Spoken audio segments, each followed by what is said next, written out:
नमस्कार दोस्तों, आज हम लोग बांसुरी पर गमक सीखेंगे। ठीक है। गमक वो कहते हैं कि 15 टाइप के गमक होते हैं। ठीक है, लेकिन हम लोगों को जो बांसुरी पर ज़्यादा यूज़ होता है जिसका, वो गमक सीखेंगे। ठीक है। जैसे कहते हैं ना, मीन का फास्ट वर्जन ही गमक है। ठीक है। तो इसका मतलब पहले उंगलियों से मीन क्लियर होना पड़ेगा। अगर मीन ठीक आ रहा है तो फिर वो गमक भी आ जाएगा। उसी को फास्ट प्ले कर लेंगे ना। तो मीन के लिए क्या करना होगा, उंगलियों को थोड़ा स्मूथ करना होगा। ठीक है। तो उसके लिए एक छोटी सी एक्सरसाइज है, मैं बताती हूँ। पहले उसको अच्छी तरह से अगर आ जाएगी आपको करनी, तो फिर उसके बाद गमक लेने में आपको आसानी रहेगी। ठीक है। तो वो एक्सरसाइज है, जैसे हम लोग पा से धा पर जाएंगे, फिर पा पर आएंगे। ठीक है। फिर धा से नी पर जाएंगे मीन लेते हुए, फिर धा पर आएंगे। लेकिन इसमें क्या है कि जैसे जब पा से धा पर जा रहे हैं तो ठीक है, लेकिन जब आएंगे तो फिर पा का साउंड नहीं आएगा। जैसे मैं दिखाती हूँ, देखिए।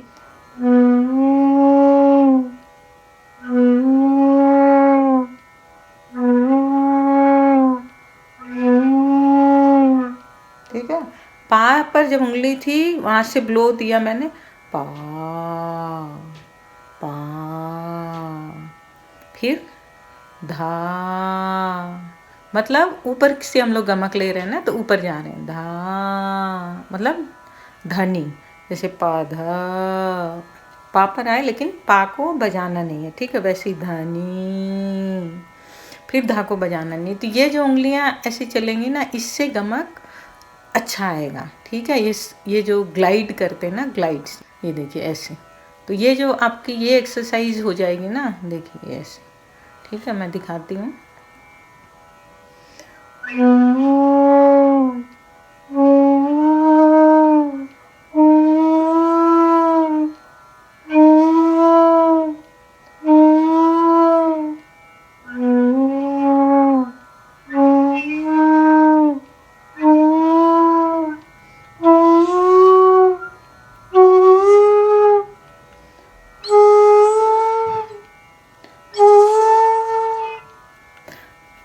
गा से माँ पर जाकर फिर वापस आई मैं, और फिर माँ का मैंने गा से लिया।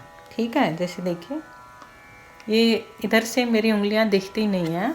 ठीक है। जैसे गा को मैंने कैसे लिया, मीन के लिए माँ गा, माँ माँ, और गा माँ को मैंने लिया ग, मतलब माँ माँ माँ माँ माँ, मतलब नीचे से ऊपर। ठीक है। ऐसे आप इसको अगर आप तीव्र माँ प्ले करते हैं तो वो फिर ऐसे पूरा उठ के आएगा एकदम। ठीक है। लेकिन शुद्ध माँ में ऐसे, और जब गा लेंगे तो माँ, मतलब गा पर नीचे आ रहे हैं। ठीक है। फिर से देखें।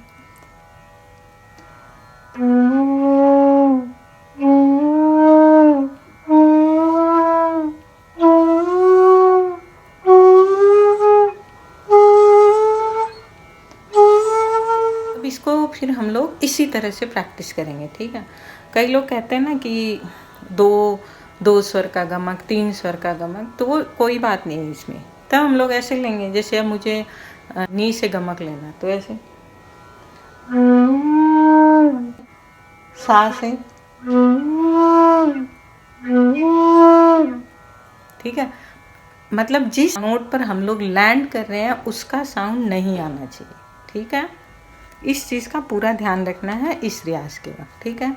ये एक पार्ट हो गया।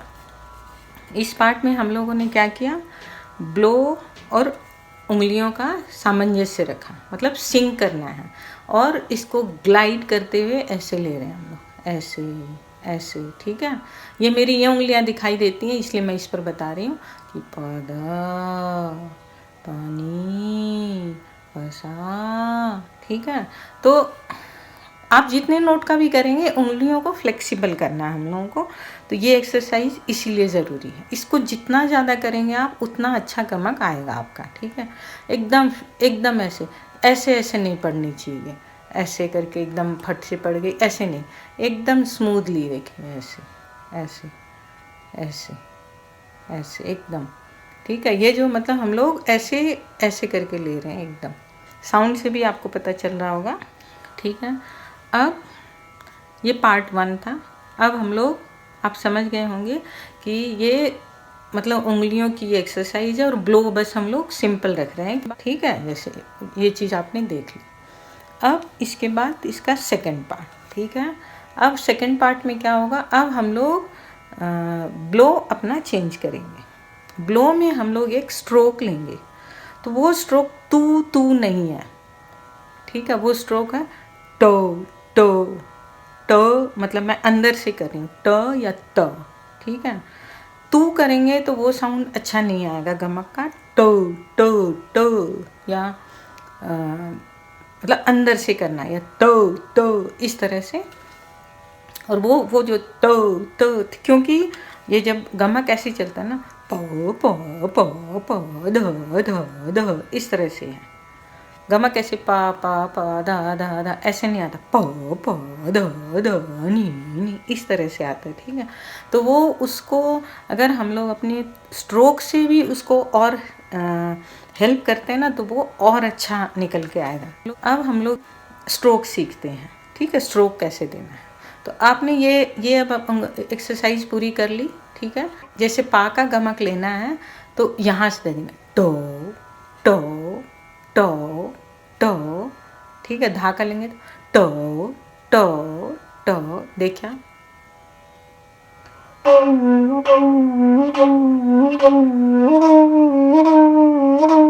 तो ये जब तक आपकी उंगलियां ऐसे फ्लेक्सिबल नहीं होंगी तो ये साउंड नहीं आएगा। ये दिक्कत आएगी आपको कि ये प्रॉपर क्यों नहीं बज रहा है। तो पहले आपको ये मेन वाली एक्सरसाइज करनी ही होगी। ठीक है,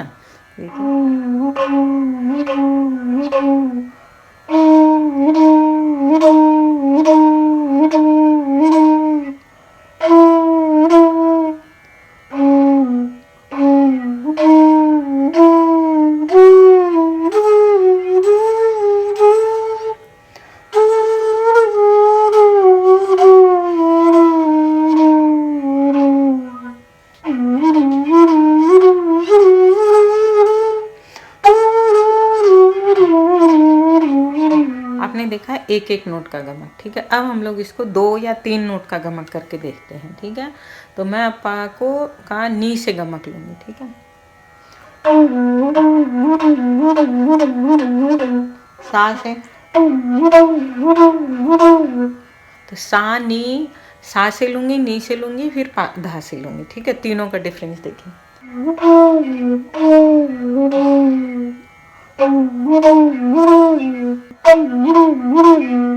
ठीक है, ऐसे ही हम लोग सा का ले सकते हैं गा से। ठीक है, जैसे देखिए रे से लूंगी, फिर गा से।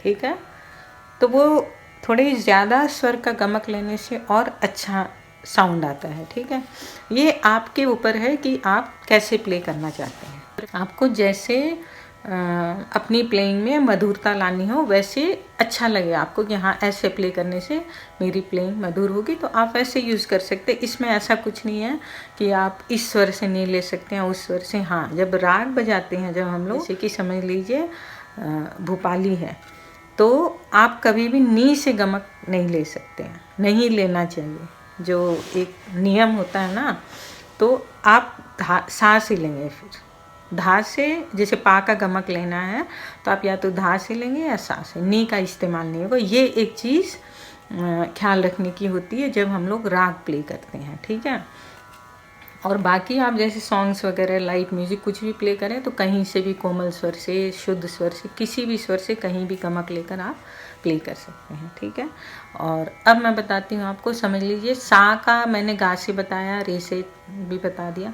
अब समझिए कि माँ का गमक लेना है, तो माँ का अभी मैंने बताया गा से, तो आप रे से भी ले सकते हैं। ऐसे रे, ऐसे देखिए। पहले गा से बताती हूँ। रे से,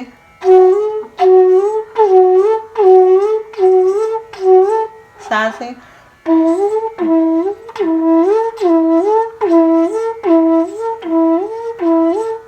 देखिए कितना डिफरेंस आ गया, ठीक है।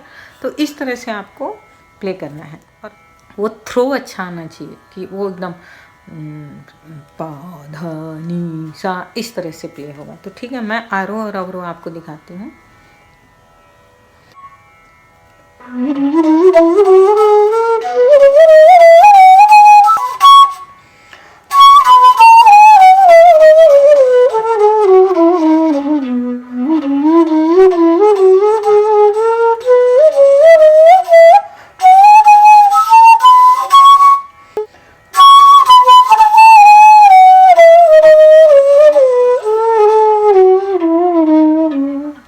धा और पा का भी गमक आता है। ये हायर ऑक्टेव का धा देखिए ऐसे बजता है। मैं धा तक इसलिए रियाज करती हूँ कि हायर ऑक्टेव अच्छा रहे, ठीक है। तो देखिए पा,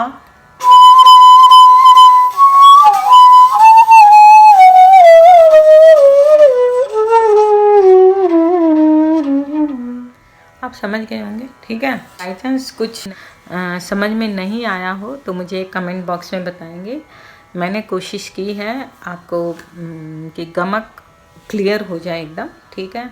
अगर नहीं हुआ तो बताएंगे। थैंक यू, नमस्कार।